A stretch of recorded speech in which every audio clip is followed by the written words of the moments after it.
Well,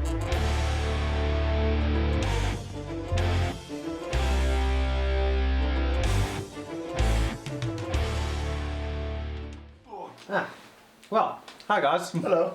Today we're going to be doing Suicide Squad, obviously in honor of the new Suicide Squad sequel coming out. Yeah, sure. In honor. In honor. Let's go with what you said. Yeah, I have faith in the new one though because James Gunn is doing it. Okay. Yeah, I know you love James Gunn. I don't know. I'm a 50-50. All right. I'll have to see one day. Alright, okay, well, yeah, anyway, so welcome to Cinema Suitcase, where we talk about favorite films we like. I'm in a blanket right now because you guys obviously don't know what the weather's like currently for us, but it's cold as hell. So, yeah, I'm not actually sure how cold it is. Let's check my PC. It's 9 degrees. 9 degrees, yes. There you go, which is not that cold compared to other parts, but for us. I thought me being in a blanket would be funny for the audience. They're going to go like, is he going to be in the blanket the whole time? Is he going to take it off? No, you know what's going to happen is at the end of the episode, you're going to take it off and it's going to be a Deadshot uniform. Yeah, exactly. And you're going to be like, oh, Suicide Squad. Yeah, exactly. So yeah, thank you for watching our video. If you're an audio listener, thank you very much for tuning in and listening. And yeah, we hope we get to entertain you for the next hour or so. Who knows how long we'll be. Yeah. So to start off with some writing credits first. So obviously it is well documented and known that David Ayer directed this movie and wrote the script for it, and Warner Brothers and DC gave him made the enlightened decision to give him only 6 weeks to write the entire script. Yep. Oh, sorry, mate. Can I ask? Do you know of any other movies by David Ayer? David Ayer, yeah, he did. Oh my gosh, what's that movie? Oh yeah, he did End of Watch. He also did. Oh yes, End of Watch. There was that World War II movie as well. I don't know. All right. Well, we can just Google it. Yeah, we'll Google it later. Oh yeah, he also. I don't know. Okay, no, he didn't. Okay, I don't know. It's just we did that. And then original music by Stephen Price. Stephen Price. Yeah, that's the musical composer. That's a nice name. Nice and simple for once. And film editing was by John Gilroy. Gilroy is a nice surname. Yeah, that is a nice surname actually.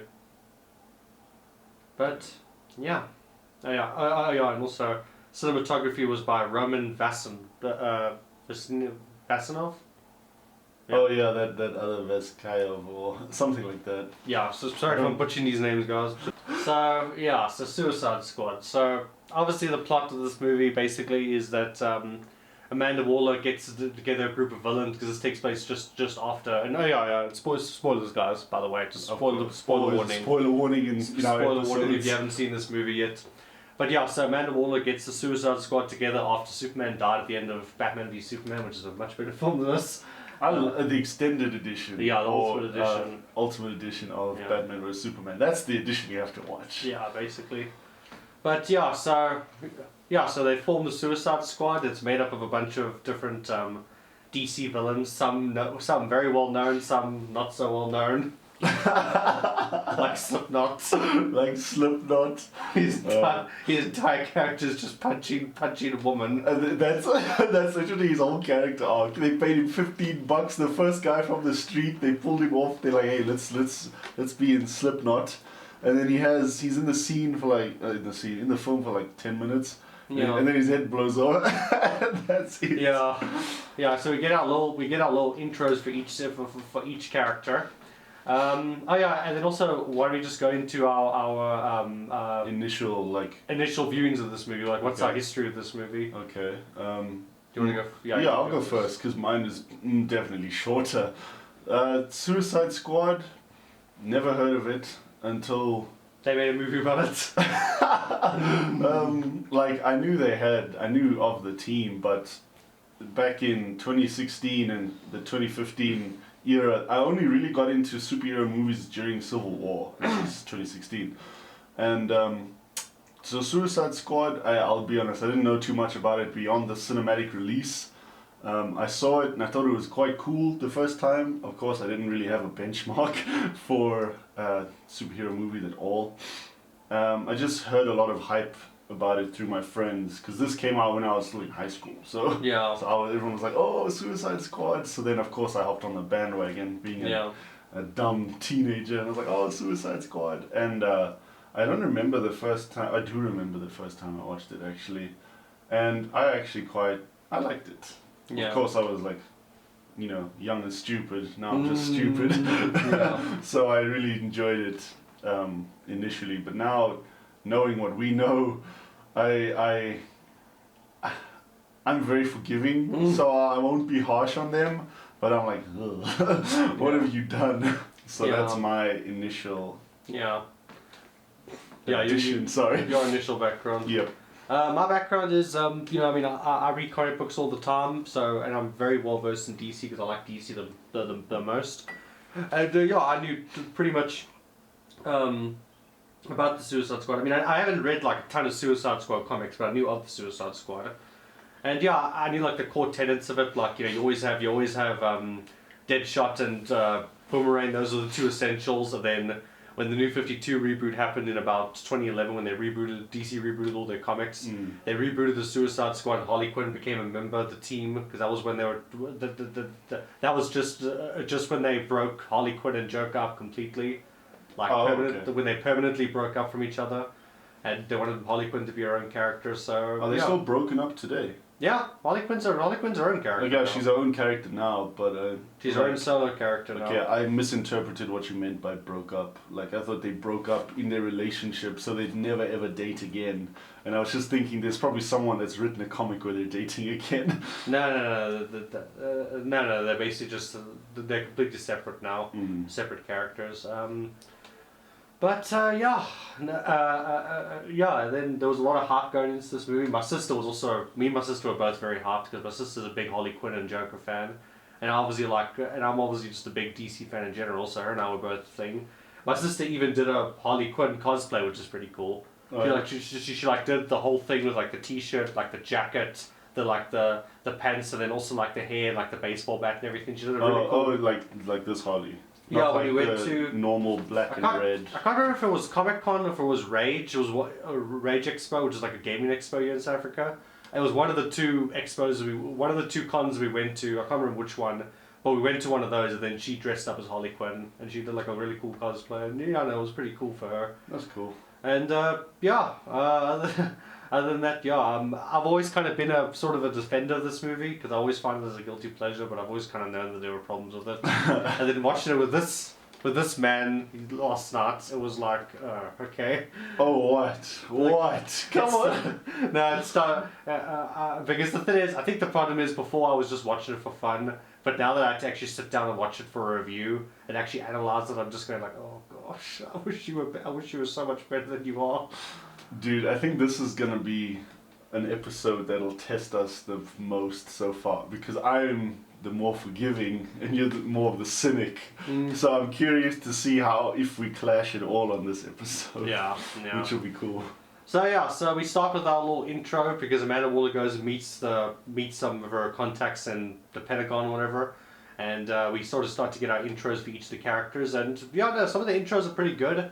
I like Harley Quinn's intro because it's pretty faithful to the comics. It's pretty much like doing the whole Mad Love storyline where she's a Harleen Quinzel, she's a psychiatrist at Arkham Asylum. She gets assigned to the Joker, and then she slowly starts to fall in love with him.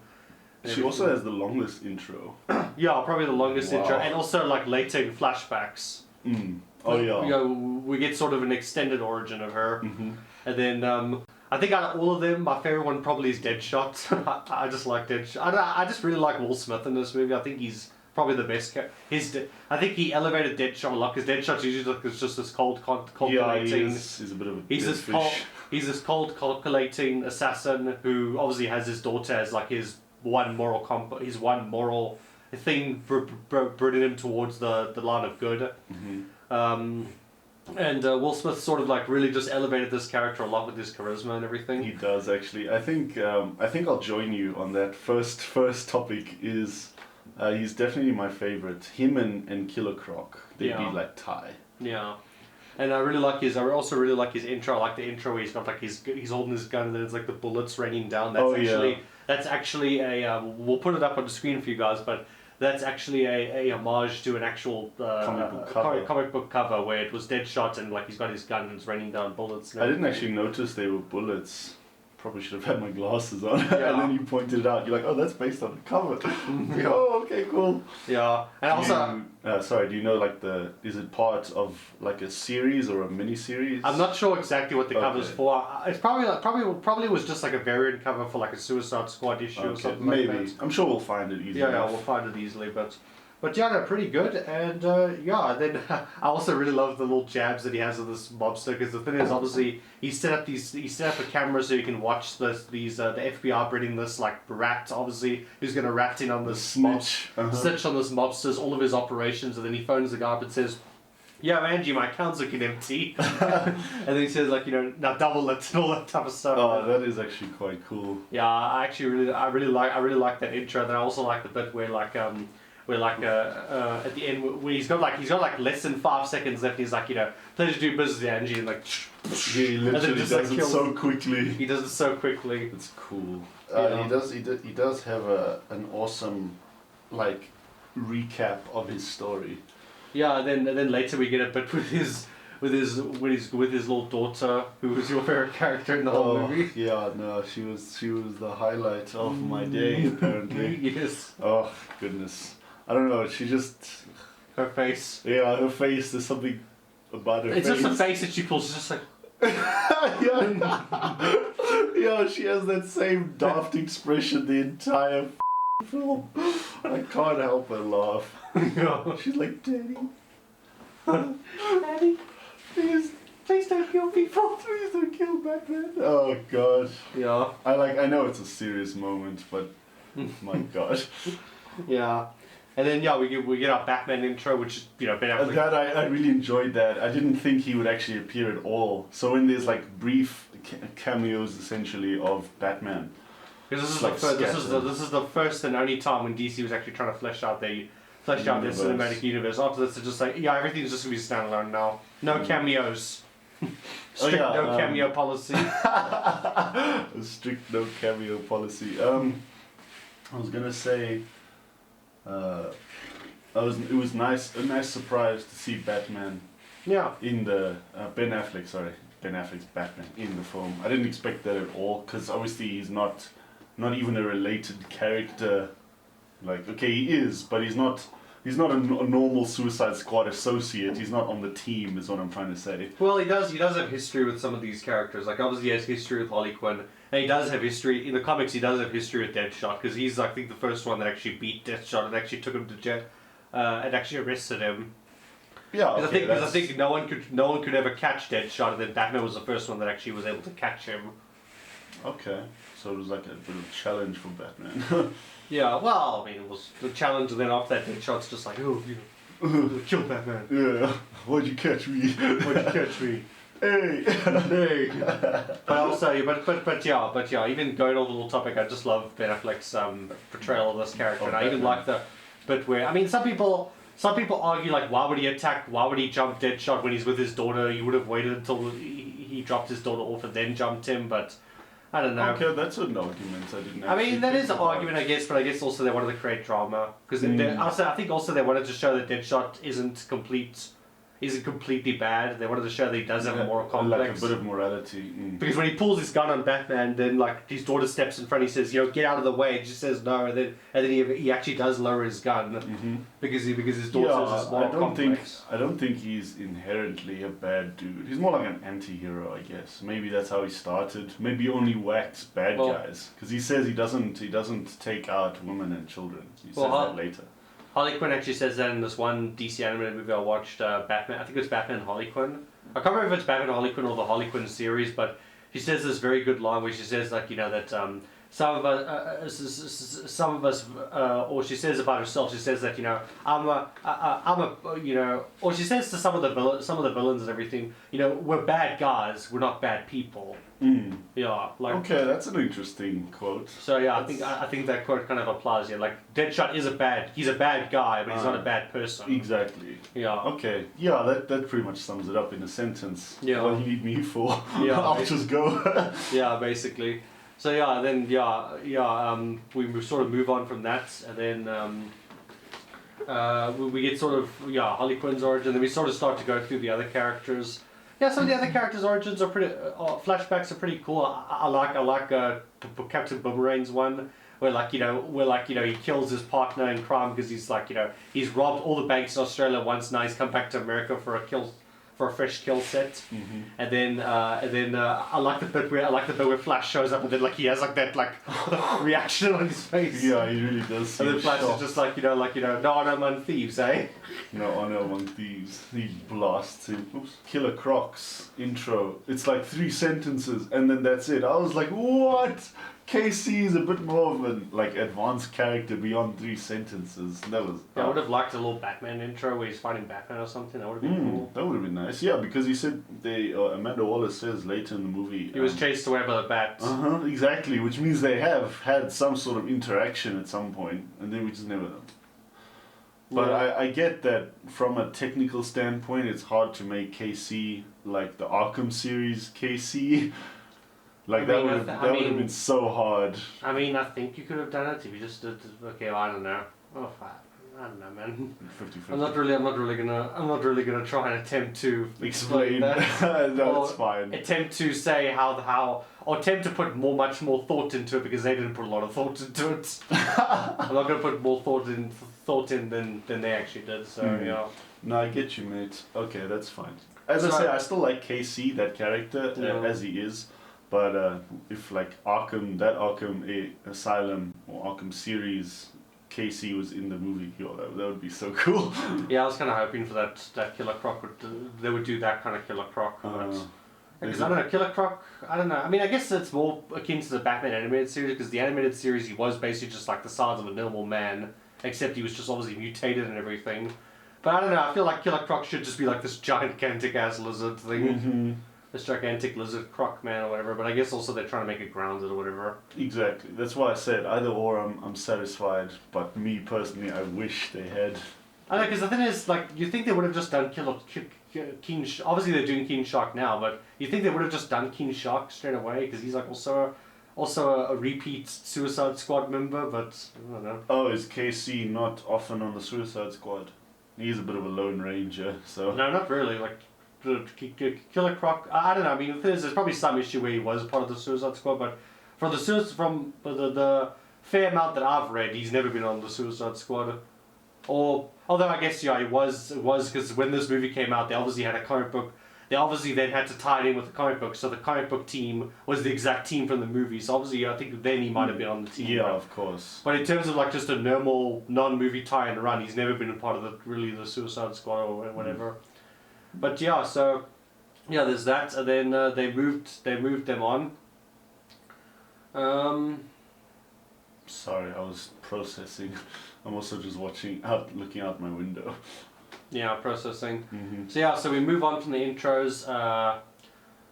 Jeez, I can't even really follow the plot that much, but yeah. So basically, basically Amanda Waller and Rick Flag, Mr. Boring. Yeah, generic army boy. Oh yeah, I guess also we can mention Enchantress's origin. Her origin is kind of stupid. Oh yeah, no. She's a Cindy Moon. She's this archaeologist, and then she picks up this precious artifact, and she's just instead of putting it away or be careful with it, she's just I'm just gonna touch it. Oh. That's what I argued last night. I was like, you're an archaeologist, woman. Where's your brain?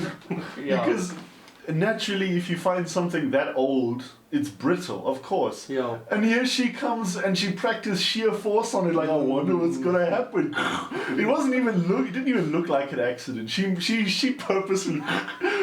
Yeah, she's just I just want to test how this is woman, that could have paid for your children's college fees if you just didn't break it. Yeah. And instead, no. She's let's see. And, But yeah, so we get past that. Yeah, I don't know. This plot's a bit hard to follow. Well, not hard to follow as in it's well written. Hard to follow in the sense that it's just so. It's just so bad. Yeah, it's so scattered all over. It's so thin. It's just you don't really want to even do a play-by-play. But anyway. What about El Diablo? What's your take? Oh yeah, I did actually like El Diablo. I also like El Diablo. Yeah. He's cool. I think the reason why I liked this movie initially, and I've defended it for a while, is the thing is, I think in terms of the the individual characters themselves, I think they got that right. I think it's just the problem is that the actual plot of the story of the movie That and was everything. the weakest part. That was the part they completely messed up. Mm-hmm. Yeah. Okay, I'll agree with you. Individually, they're fantastic characters. Yeah. Actually, I think El Diablo arguably had the most character development. Yeah, If you take his before he was in prison, if you take that into account as well, how he was like this gangbanger, and he used to kill people, you know, it's just for fun. And I guess, and I even remember I mentioned it to you last night when he was arrested after obviously he murdered his family, you know, in a fit of rage because he couldn't control his powers. Mm-hmm. When he went to jail, they show that footage of him like just completely burning the yard of all those prisoners, and him like, you know, sort of showing off and bragging about it. But then later he's like a pacifist, so I'm kind of just going like, is that a previous time that he was arrested? It was probably when he was younger. Yeah, it was younger when he was previously arrested, or was it like now when he got arrested? No, I think it was previously, because if he became a pacifist because he killed his family, and then he went to prison. And then he burnt everyone, it would be counteractive. So I think it was like an earlier... Yeah, it must have been an earlier arrest, because the thing is, otherwise that just wouldn't make sense. It really wouldn't, but I think the way I put the plot points down, I think that makes the most sense. But I do like his overall story arc.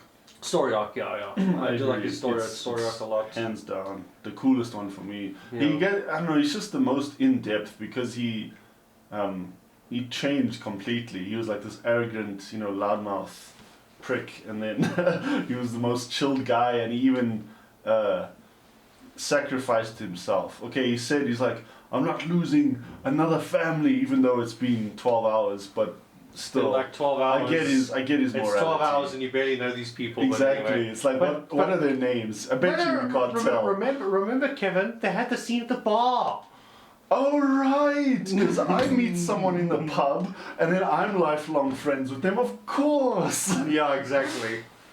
It's just like, hey, when you and me met on the first day, we were instant best buddies, man. That's because you wanted to fight me, because you thought I was some ex-boyfriend or some shit. No, obviously. We weren't best buddies straight away. We had to, like, build it over time. Yeah, that's true. Initially, you were just like, guy. Yeah.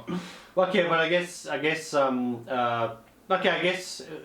we talked about that. I think the last positive we could really talk about is the bar scene, because the bar scene is very good. I love the bar scene. I think we should actually like talk about them sequentially. Well, let's just talk about positives first. Then we'll get into all the negatives and critiques. Okay, because we were still talking about like how.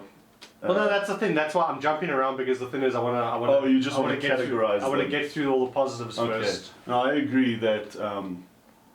Let's follow your thingy then. Yeah. I think the bar scene is my favorite scene. Because I think also, because the thing is about it is that like it was them actually, it was what people kind of wanted when they went to watch the movie. They kind of wanted these like band of misfits to like sort of bond and become like, you know, a thing and sort of like, you know, reflect on themselves and everything. Because that's the scene kind of where they all reflect on what they've done and everything like that. Isn't that scene basically like the Dark Knight? Or the Long Night, you know the Long Halloween. The story beat, right? Like when the character gives up right before the final push. Oh, the darkest night or whatever it's called. You know the story beat I'm talking about. I think it is that. It basically is that. I think I love that scene so much. I love how Harley argues that we all are bad guys, and just you know when El Diablo tells his whole tragic backstory, everyone's like crying and everything. Then Harley Quinn's just like, own that shit. I was actually going to talk about how she says normal is a setting on the dryer, and then later on in the film when she's being hypnotized, you actually see normal on the dryer, which is cool. I was like, that was nice. I see what you did there. At least you acknowledged what she was on about. Yeah. It's quite cool. I like KC as well. He's just chilling, with his shot. No, he's just so with his shot, and then later when she says like, you know, yeah, you're just ugly on the outside. He's like, I'm not ugly. I'm beautiful. Not me, shorty. Takes off his hoodie. I want that jacket, dude. I told you last night, I want that jacket. I will fist fight Killer Croc for a jacket. I'll lose, but... Yeah. You're going to be like that lecturer who crossed you on the hallway, except you're going to be crossing going down the hallway past Killer Croc, he's like, I'll fight you for it. I'll fight you for it. And Killer Croc's just like, seriously? What do you want to buy? Really, man? Come on. We can't even bother. Yeah, it's like, I could rather just tell you where to buy it. He's like, Well, Latex takes off his jacket so he can go into the sewers. You can just quickly like grab it. Oh yeah, sure, of course. Whatever. What they call it, Midway City. I don't know. It's Midway City. Do you know where they shot that? The real life equivalent. I have no idea. Because I didn't see anything inherently recognizable. I mean, I've never actually heard of the city in the comics. Or, I mean, somebody in the comments who probably has read the comics will know. But the thing is, like, I don't know. For me personally, I've never really heard of Midway City in the comics. Neither have I. The only comics I know of is Gotham, obviously, Metropolis, and then that other weird Bloodhaven, I think. Bloodhaven, there's Coast City where Green Lantern is, there's Central City where Flash is. God, they don't have creative names, do they? Well, you know, I don't know. Most of these cities were made like in the 40s, where they didn't put much thought into it. I suppose. Yeah, I suppose it was alright for the time. Yeah, for the time. Okay, fair enough. Whatever. Well, as I said when we cut off, we just I have no idea where they shot that in real life. I don't know because I haven't got a clue. Because the thing is, often with these big budget movies, they often don't shoot in an American city. It's too expensive. They often go to other countries and go shoot the movie there, like in Australia or in Canada or whatever. So I don't know. So wherever they shot it, I don't know. I'm not really gonna put forward into it. Because I don't know. Again, like my creativity and brain power is kind of down at the moment. But it has load shedding. Yeah, it has load shedding. That's fine. And the one guy that me and my sister really love is that guard captain or whatever, that like, you know, the head of the guards at the facility. Where the Suicide Squad teammates are. And then, like, I love that bit. Me and my sister always love that bit where a little bit of story time, but that bit where he's at the casino and like he's like, you know, he's with that like, you know, that like, you know, very pretty lady, and then like he's sitting there and like he's, you know, he's not doing well with his decks, and he's like, you know, I need you to call the house and float me another 10K. That ended up, the thing is, me and my sister laughed at that so much, and that actually became an inside joke between me and my sister.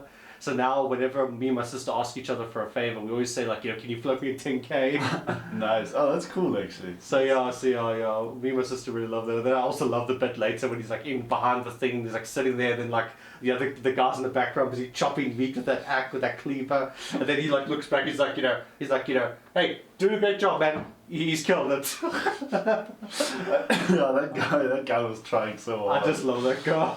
And then like when he's at the gambling table, they come to him and say, "Sir, we need to take you to the back." He's like, "Do you know who I am? Do you know who I am?" Dumbass. Yeah, I don't know. That fucking movie, man. Yes. Yeah. Should we discuss how the plot sort of gets going because Blair Witch because of Enchantress, how she goes like rogue. Yeah, she basically just like, you know, they were supposed to use her. She was supposed to teleport in and put the bomb somewhere. I don't know wherever they were supposed to. I'm pretty sure she betrayed them. I'm pretty sure she just left the bomb with Flag.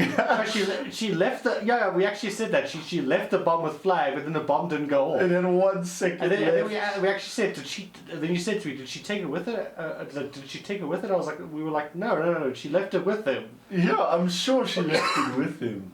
Because he like turns around like when she teleports, almost like she just left it there, obviously. Yeah, because they do it in the way that catches it. Where that she pushes the button and then she goes away. She's gone. So then, and then of course the bomb would have just fallen. So he like sort of guides it as he catches it, and then I was like, so what did he do? Did he swallow it? Because that bomb would have gone off. And then they were just like, oh yeah, no, it's technically still down there, just chilling. Yeah, I don't know.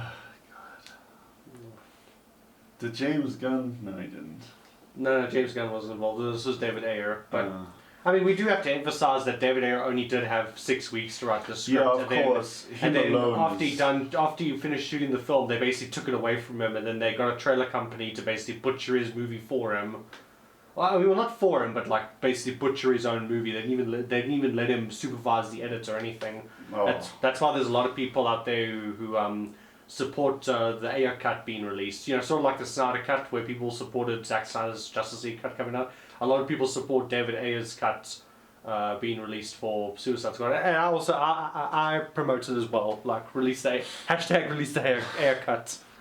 Little plug in there, but yeah, no, I do think, but yeah, I don't know if it's gonna happen. Yeah, but again, I don't blame David Ayer for this movie. I think I blame the studio, because the studio basically. That's what I was gonna say. The studio basically they butchered this movie, because the thing is they wanted to compete with Marvel like so desperately, and they wanted to rush everything. Mm-hmm. Oh, excuse me. So yeah, still waking up. I was gonna say, sorry. I don't think him as an individual was at fault. Yeah. David Ayer. There was a lot of outside forces that completely butchered Suicide Squad. Yeah. And it's kind of shot. So okay, I guess one of my critique is some of the dialogue. The dialogue is written very weirdly in this movie. What's your take on it? Well, yeah. Let me get your take first before I do mine. Are there any lines that stood out to you where you kind of were like, yeah, that's kind of a natural. Nobody would say that in real life. It's kind of weird. Thinking, I'm just going through the movie sequentially to make sure I don't miss anything that's kind of weird. I don't know, some of Enchantress when she's with her brother, and she's obviously giving. I just had the word and now I lost it. Hold on. For world building. Exposition, there. I literally just said it in my head and then it disappeared. When she's explaining exposition of their past and how they used to be worshipped or whatever, now they pray on machines, pray to machines, not on machines. That there's a certain line in there that just doesn't fit. It's how generic could you be? That was the competition. Yeah. I think another okay, I know it's not exactly dialogue, but Harley's accent irritates me. Well, I don't know if she has that. Well, the thing is she's supposed to have a Brooklyn. She's supposed to have a Brooklyn accent. Okay, that's fine. Usually Harley, because in the comic book she was Betsy. She had this very high pitched squeaky voice and everything, but. No, I don't mind the voice. It's just the accent. Yeah, Harley Quinn, Margot Robbie. Okay, she does commit very much to this role, but I think only in Birds of Prey did they actually give her. Well, because I think in Birds of Prey they actually gave her a script where she could actually work with it. Because of this one, they don't really give Harley much to do. Because aside from her flashbacks with her and the Joker, those are the only real good Harley moments you get. Otherwise, she's just kind of in the background. She's just there. She's just kind of there. And also, what I was going to talk about with dialogue was just some of the lines just feel very weird. Even at the end when Deadshot's with his daughter and he's doing math, he's helping her with her homework and everything, and then Rick Flag says to him, okay, no, we gotta go. She says, are you gonna come back or whatever? And he says, yeah, I'm going to. I'm just I promised my friends that I would just go. It's just kind of that's what line of dialogue is that? I listened to it last night when we watched it, and I was like. Huh? Yeah, because he's basically I promised my friends that I would just go, just go. And it's just where are you going? What are you saying? There's not even a coherent sentence. He should have just said something look, I'm sorry, I will, the thing is, I promised my friends I would help them or something like that. That would have been fine. But the thing is, I don't know, some of the dialogue is just terrible. Kind of questionable. Yeah, I do like the okay. I guess another positive. I do like the scene where Deadshot where they bring Deadshot to that shooting range. I do love that scene a lot. Oh yes, I like the choreography of that scene. The way everyone is placed and then how they interact with each other. I love that. Yeah, that's very well I love that. But my favorite bit is when afterwards when he does his whole shooting display and everything, he goes to the guy and says, okay, so I want to get, first of all, I want to get out of this joint. Secondly, I want my daughter to go to Harvard or Yale, one of those big joints. And then if her grades start to slip, I need to do that white people thing. I don't really know what that means, but I imagine Well, like, yeah, basically, like... I know what it means, but I don't have full-blown experience with it. Oh well, whatever. But yeah, anyway, I love that scene. I love the I'm concerned because I don't see nobody writing shit down. Yeah. and then he's like, you're in no position to make demands. And He's then, like, oh no, I'm talking to your boss. yeah, he's like, oh no, Aaron boy, I'm talking to your boss. So then I love that scene. And he's like, those are my terms, sweetie. And then they handcuffing him. I love that scene. Deadshot, Will Smith and Margot Robbie, they largely, they do a lot. They're not the only actors, but of course they add a lot of charisma to otherwise very shallow characters. Yes, well, shallowly written characters. Yeah, let me not say shallow overall, because it's not what I meant, but shallowly written. Yeah, so... You know what we should actually do is Crawl. We should do an episode on Crawl. Crawl would be a good Sorry, episode, I just thought of shallow, and I was like, oh, because I think actually we'd probably put more passion into it, because we're kind of like on autopilot, right? Yeah, we are. That's the thing. It's so difficult to bring up noteworthy. Because the problem is you have a few moments. Because I think with me this movie, there are a few scenes that I really like, but other than that, then the rest of it I'm just like, why are we here? I just sound like that sigh, just like I'd like this heavy sigh. I get you. Yeah. So, but yeah, some of the dialogue moments are very weird. Rick Flag is written terribly in this movie. Is he also a comic character? Yeah, he is from the comics. I imagine he would be. Okay. At least from what I've seen in the trailers, he does look a lot more accurate to the comic books in the new James Gunn movie.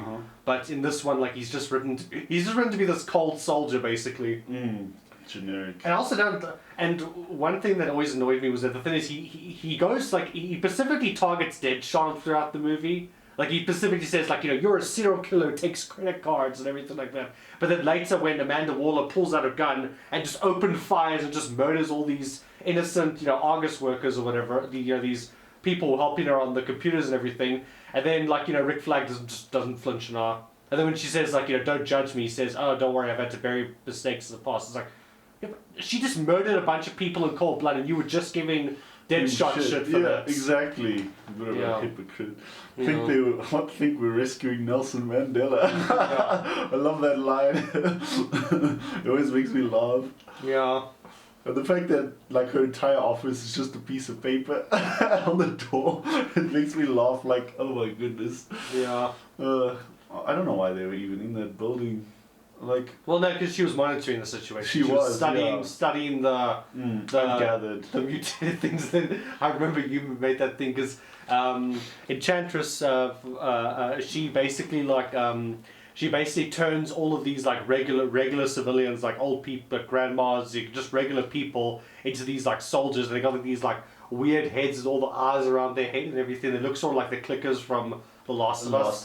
Yeah, and then I remember when they walk up and then they sneak up on these things and then just before they have the fight and then the things finally charge towards them. You said to me, you know, for creatures that have eyes around their entire head, it took them a while to actually spot them. It didn't, dude. They were there for like 5 minutes discussing what's going on, and then as they suddenly get ready for a fight, then they start running, and I'm like. It's like those NPC. It's like those enemy AI video games where they're not programmed well, and then only like, you know, 5 minutes later they actually register that you're there. Oh yeah, they start running. I get you, mate. That's what they were like. Yeah, they took an obnoxiously long time to click. It was funny though.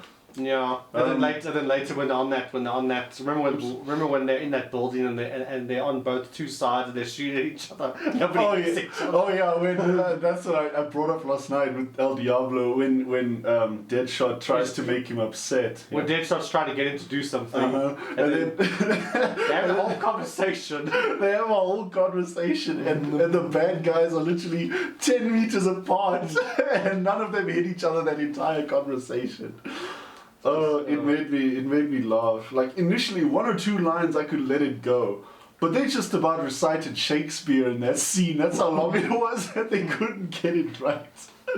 As you said, they had stormtrooper aim. The stormtrooper accuracy, yes. But yeah, I don't know. So.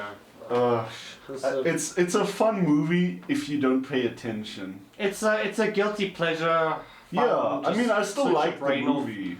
type of movie. Like, I still enjoy. There's still enjoyable moments to it, but I think the problem is, like I said in the beginning, because the thing is, before I've never had to actually sit down and review. Well, okay, I've written reviews online for it, but I've never actually had. But since we're doing a podcast episode, we had to actually sit down and critique it. Exactly, It starts to like a just lot of annoy different me. aspects. It's very shallow, man. I love it, but I have to be kind of honest. Yeah. Okay, I guess this is something we can talk about. What do you think of Jared Leto's Joker? I know we sort of talked about it in our Dark Knight episode, but now we get a full episode to talk about it. Yes, well, moving on. Moving on. I don't know, hey. I don't know, to me he was just like a rainbow thug. He wasn't really... Yeah, they over-designed him. Because they were just like, let's put tattoos everywhere. I mean, the thing is, I don't mind Joker having tattoos. I think it's actually a cool idea. But the thing is, I think it's also just like his face, like they put damage on his head, and then like, they're like, oof, like, I don't know, like they just over-designed his Joker. I think also the problem is, especially since when you see compare him to the other Jokers, and then you also look at how Jared Leto's Joker looked like in Justice League. The Justice League design is like just so much better. It's like infinitely better. Yeah, I saw they didn't have any tattoos. Yeah, they removed his tattoos and everything. And I also just generally, I think also just his performance in Justice League was just a lot better. Like, I know you haven't seen the scene, but like he's very good in that scene when he's interacting with Batman. And like there's this one really, really cool line that I love from him where he's going on about how Robin died, and he says like, he's all like eccentric and like, loud with his speaking. He's like, going like, I wonder why you sent a boy Wonder, and then like he goes quiet and he says, to do a man's job. But like I like when he like suddenly he's like all like eccentric and everything, but then as soon as when he says that line, he like suddenly just goes deadpan serious. Oh shit! It's kind of like Pennywise does that. I know it's not the same exact thing, but it's the same sort of facial expressions where they're like happy and then suddenly they're like dead, and he's like. Yeah, I like that. I don't know if it's similar, but that's... Yeah. Actually, in fact, you do bring up a good point. Like, when he's talking to Georgie in the beginning... Yeah. And then, like, they're laughing, and then suddenly, like, he's like deadpan serious. That's what it reminds me of, how you described it. Yeah, no, it's pretty good. We'll probably put up, like, a little, like, a small little, like, scene comparison. Like a scene comparison. Oh, okay, yeah. We'll take a moment from Suicide Squad and then a moment from Justice League and compare. Then you guys can also kind of tell which one you like more. But, okay, yeah, so... Your friend hates Jared Leto's Joker. My friend hates Jared Leto's Joker, and he can't stand him. And I was kind of just like, but now I'm kind of just like, I think the problem is before I was willing to sort of accept it, but now that seen him in Justice League, I'm just like, this version is unacceptable. Fair enough. It's the same with like if you look at the Justice League, like the Whedon cut. Before I was going like, okay, fine, whatever. This is the only Justice League movie we have, but now we have the starting cut of like the Whedon cut. Yeah, that's unacceptable. It doesn't exist. That doesn't exist anymore. I get you. I think I don't like him. I'll be honest. As a Joker, my dad despises him as a Joker because my dad loves Heath Ledger. Yeah. And I love Heath Ledger as well, obviously, and Joaquin Phoenix. Joaquin Phoenix. Joaquin Phoenix. Sorry, not Joaquin. Joaquin. Joaquin. Yeah. Joaquin Phoenix kills it. I think I like the 2019 standalone Joker as a premise a lot more, but I still like Heath Ledger's Joker. Yeah. I know like they're my two favorite too, but then there's also like the like Jack Nicholson's Joker. I think Have you seen Batman 89? Not recently, but I know he's very good. And when we eventually do an episode on that, I would actually be. When we eventually do an episode on that, I would be interested to get your opinion on that. Oh, I'll share it then when we get. Well, yeah, obviously when we watch it and you're refreshed on it, refreshed on the movie and everything. Yeah. And then there's also like the Jokers from Gotham, the series. They do a much better job than Jared. But Kevin, none of those Jokers ever did a moment where he was like, the sexy hunka. Please, we'll include a clip from that as well. Please no. Please no. Yeah, and even like in that that club scene where he's like, the fire in my loins. Like he's just like, Yeah. Like, what the heck is going on with you, man? Yeah, you're right. Should we call someone? I think also I don't like his face makeup. I don't like that he shaved off he doesn't have eyebrows and like his like lipstick is. He looks almost like a skull. looks yeah? almost like a skull with with Okay. you know, painted, like the head doesn't even looks like a Lego piece. Lego hair that he just put it on. Because Jack Nicholson's Joker, he obviously had short hair, like his obviously classic, you know, comic book short hair Joker. His hair looked natural, but I don't know, I don't like this design. I think also the problem is that I think Hollywood has kind of like, you know, made it so that, okay, comic book Joker has short hair, but movie Joker always has long hair, because long hair always looks good. Thank you. Yeah, because Jared Leto's, yeah. Yeah, but I don't know. I agree. I really don't like his design. I don't like anything about it. Even my dad, or like, okay, I'm gonna swear. My dad was like, that is a joke, and he's not even that big into like any sort of franchises or comic book heroes. Yeah, he's just the everyday man watching, and he's just like, you know, yeah, this joke is awful, dude. This is awful. What were they thinking?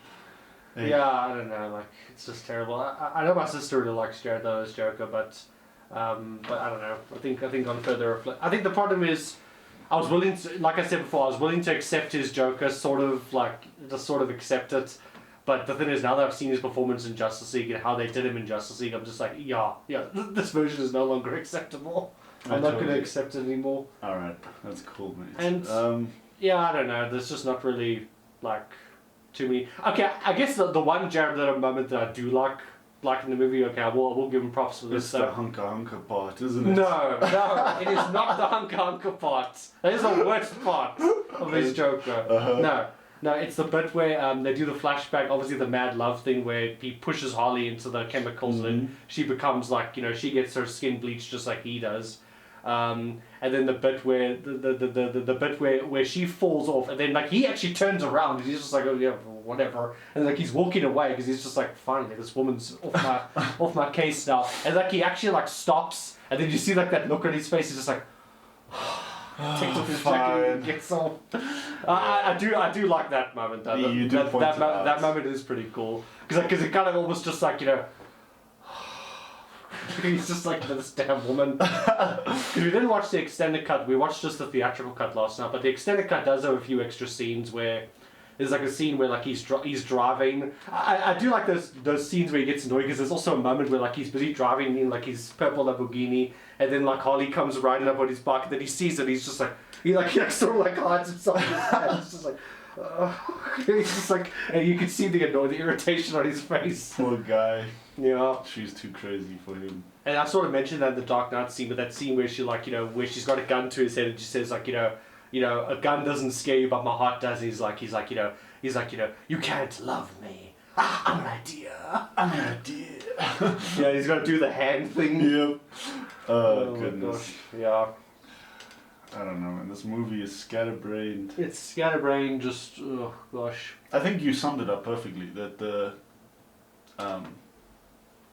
characters individually are actually brilliant, aside from Jared Leto. He's not in it, but the plot is terrible. It's flimsy. But also in the Ayer cut, interesting enough was that they were going to have more scenes with the Joker because, like, obviously later in the movie, there's the bit where he tries to rescue Harley and then Man Waller in that helicopter, and Man Waller shoots the helicopter down. There was going to be a bit where he was going to show up later when they were fighting Enchantress, and he was going to sort of like make a deal with her or whatever, and then we were going to get more Jared Leto Joker scenes. That's why I sort of, I don't know, the thing is, like, even if it's not a better improvement or whatever, I as a filmmaker, I support the Ayer cut because I feel every director should be allowed to tell his vision of the movie. And I feel like if Zack Snyder got the chance to do his version, which was amazing, and he's a great filmmaker, I feel David Ayer at least deserves the chance to at least put his cut out. Get a shot, yeah. Yeah, at least put his cut out. I agree. You should at least have that right, but of course the studio just doesn't care. Nah, it's all about money, mate. So we're like, let's go ahead to the final fight, as it were, with Enchantress. It's a bit. I will say it's a bit choppy. It's a bit choppy. The problem is it's dark first of all, so you can't tell what the hell's going on half the time, And also, I don't know, and I also don't like the overuse of slow-mo, because I like slow-mo in movies, but I feel like the problem is they do overdo it a bit in this movie. Okay, that's a good argument. I can. And like the bit and I know your favourite bit was with the bit where Deadshot has the gun, he's about to fire the final shot, and then his daughter shows up and he's like looking down. He's just like, oh goodness! I know it was Enchantress trying some mind games, but I was like, you again, really? And the thing is, like, they walked into that final fight. No security. Apparently, this huge army was on lunch or something. Cause lunch break. Yeah, and then she initially gets them all with their visions, which Diablo is able to break through. But remember, Rick flagged when he was like, no, he's just like, I've seen some shit. He's seen some shit, dude. He saw the dragons in the kitchen. He was tripping. Yeah, I love that. I don't know why he was so exaggerated, but to me it's funny. Yeah. No, because he was being like, he was just like, God damn, God damn. Then El Diablo snaps out of it, and they all come storming around the corner like, no, you ain't gonna hypnotize us. And then she turns around with that whoosh motion, does the whole belly dance thing. Yeah. Oh my goodness. But yeah, and then she actually goes back into her shadow form and actually like the shadow. Like I agree, shadow and she's even a little bit more feral. She's like on all fours. I also love her voice in that scene. I don't know if that's actually Cara DeVine's voice, or if that's actually if they actually used her voice and they sort of amplified it, or if they got a separate voice actress to do, because she sounds very cool. She sounds almost like. Because I played like a lot of RPG games like Diablo and everything. She sounds almost like a boss you would fight in Diablo. Like ethereal. Yeah, she has like that ethereal type of voice. She does. And I do like her voice and some of the things she says. It's pretty cool. It is quite cool. I think she did the best with what she had. I mean, all the actors basically, okay, except Jared, he was trying too hard. But every other actor on the set, they were doing the best with what they were given, basically. Pretty much, yeah. That's why I say I can't fault any one person for that movie. People tend to do that. They tend to make it, oh yeah, no, the director butchered it, or the cast was shite. A lot of time it's just a studio. Yeah, exactly. The studio is often a villain, but there's always a multitude of factors that go. Yeah, there's always a multitude of factors and everything. Like there are too many cooks in the kitchen. Too many cooks in the kitchen. Yeah, they're starting a riot. I get you. How did she get her ass beat? Oh yeah, that's right. Killer Croc did that wrestling move. Yeah, with that bomb, and then Deadshot shot her, and that's basically and then they blew up her machine. Pretty much, and then Deadshot put the wrong cheat code in, and instead of getting ammo, his daughter appeared, and then she was like, that close up of her in the rain. I really like the shot where it's like his pistol. And then the water is on it in slow motion. I think. Yeah, so some of the slow mo shots are very cool. They are cool. That shot was very cool. I do like that. Have you seen Hobbs and Shaw? Yes, I've seen Hobbs and Shaw. You know that final fight? They do sort of similar things. Whenever they get a punch in, it's slow mo and all the water comes off. Yeah. You know what I mean? Yeah, I do remember that. Like that was I think that was actually quite cool. A cool use of slow motion. Yeah, it was. Because it only happened at specific moments of, the impact, but other than that, they didn't use it. Suicide Squad slow motion is a little bit like, alright, let's make it cool as possible. Yeah, I don't know. Hey, that movie, dude. I know it's draining all our energy. Okay, are there any more positives or negatives that you'd like to bring up? Positives or negatives about the film? I mean, it's edited well, I guess. Yeah, like some of the CGI is quite cool. Some of the CGI is quite cool. It's edited, I don't know. I think. Sorry. I think that the brother of Enchantress. I don't know his name. If he had one. I mean, he had something we don't care to even look up. I think his tentacles are a bit boring. Yeah, it's a bit boring. I mean, he's just like, I told you, he just prototypes his way through that whole movie. Well, it's basically during the era of Hollywood where they were just putting big CGI monsters in every movie, and then they were just saying like, "Yo, don't you find this fascinating or interesting?" And the audiences were just like, "No, we hate this. No, why are you doing it?" It's kind of like every other movie right now. Yeah. So, I don't know. I don't have any other positives to say. Other than, I think a positive which is not necessarily about the movie itself, but I'm going to give props to the cast for working with what they had. They Yeah. really put it. So you want to just go over your point. You said that you like that the actors did well. Yeah, basically to reiterate what I said the actors didn't have a lot to work with, but through their own acting abilities, they really pushed out the best in themselves. Yeah. I mean, I'll give you that. The cast. Most of the cast is very committed to their roles. They are.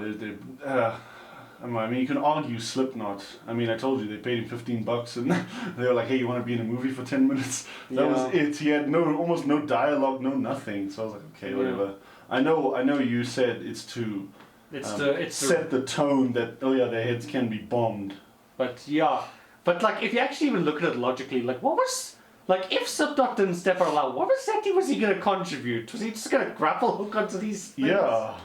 Oh goodness, I don't know the character. I don't know if he's a comic character. I think he's a character from like the Silver or the Golden Age or whatever. But I mean, he's not a character I've seen. I never heard of him until I saw the movie, and I've never seen him in a comic book ever since. Okay, that tells you all you need to know. I mean, I guess he was probably like he was probably, okay, I don't know for certain, so somebody will correct us in the comments, but he was probably like during that era where villains and superheroes could be cheesy and the audience the readers would kind of just accept it. Yeah, I have like a little laugh, but also take them seriously. But I guess also, because back then, because in the 40s comic books were made for kids, so... Yeah. So it was simplistic and everything, but yeah, I don't know what Slipknot's thing in this movie is. I don't know. And then another positive I just wanted to say is the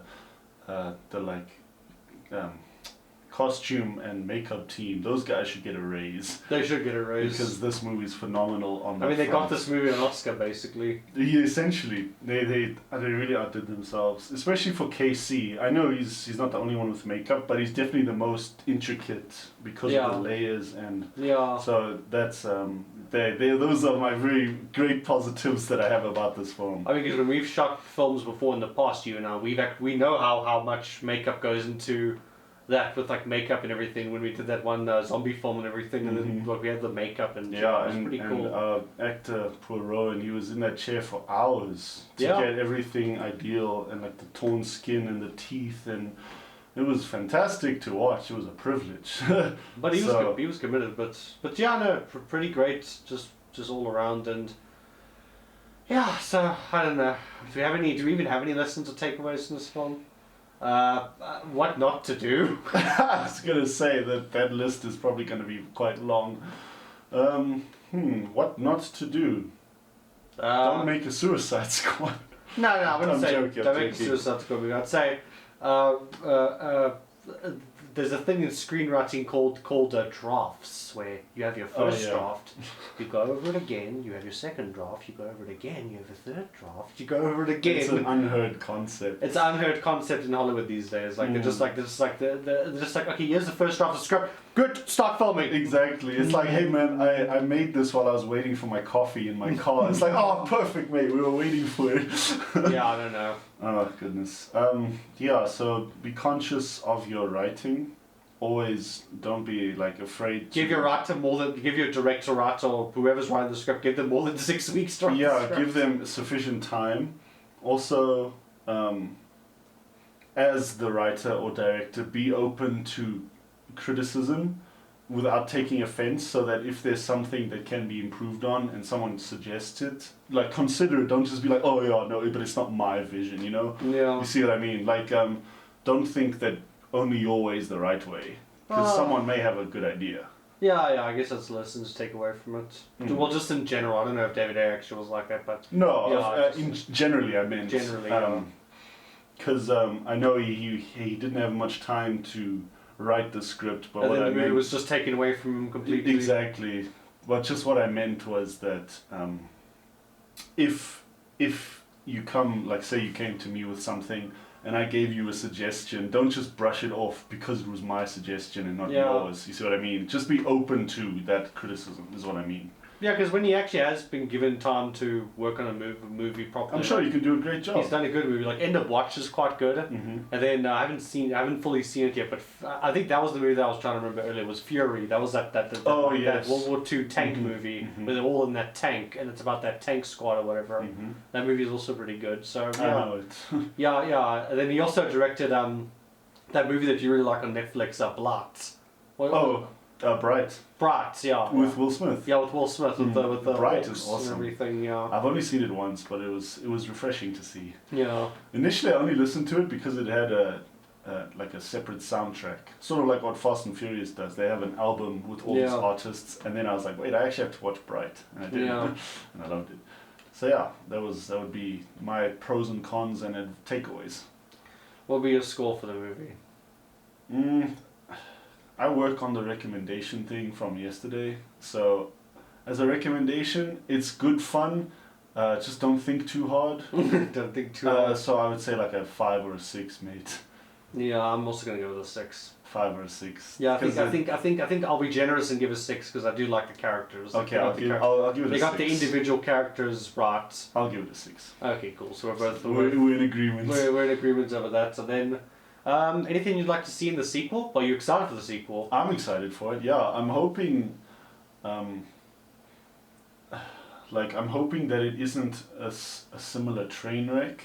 I'm hoping that they didn't just, because I read somewhere that they were looking for like most unknown and sort of out there characters for the new film, and I'm hoping that it isn't just like a ragtag collection of the weirdest people that don't really have any synergy amongst them. You know, you sort of what this lot did. They're all distinctly different, but they have energy to get along with each other. So I'm hoping that exists in the new film instead of just every character on their own mission. It seems that way because they're getting like characters like King Shark, and then there's a bunch of other characters that I've just like I've never probably even like heard of, but like they're coming. But yeah, no, but I don't know. From the looks of it, it seems like they just let James Gunn make, like, unlike with David Ayer where they just ripped the movie from him and just like butchered his movie. It feels like this time around they actually let James Gunn make the movie that he wanted. So I'm really hoping the sequel's going to be good. And it is premiering this week, where we are getting this episode obviously out the week that the movie comes out. When does this episode upload? It's going to be the 6th of August to upload, because we do pre-record these episodes obviously like ahead of time and everything. But no, I think it's pretty good, and I think I don't have anything else to add other than it's a guilty pleasure. Of course, I still love it, just because I know the effort that goes into these things. Yeah. But unfortunately, the Invisible Hand, they ruined this movie. Yeah, basically. So I can't recommend it as like a Oscar-winning cinematic masterpiece. Aside from makeup. Yeah, aside from makeup. What are you going to say? Sorry, one thing I did want to say before the camera cut earlier was I don't think Katana even needed to be in this movie. Yeah, she was literally just a bouncer, and she didn't even she didn't even need to be utilized. She's just a bouncer / bodyguard. Essentially, she didn't have to be there. Yeah, she's a cool character, but like I love her as a character and an actress. And you said she's the honey from The Boys. Yeah, she's the one of the main characters from the Boys series, and she's really good in that series as well. So as a character and an actor, I have absolutely no problem. I love her, but she didn't really have to be in this film. Yeah, she didn't have to be in this film. But other than that, I think I'm done. Yeah. Yeah, I'm done too. But thanks very much, guys, for watching. And if you're audio podcast listener, thank you very much for listening. Please like, share, and subscribe. And then if you have any feedback in the comment section, or if you want to write a review for us on Spotify or any of the other platforms you're listening to this to please do, and we thank you very much if you do. And thanks guys.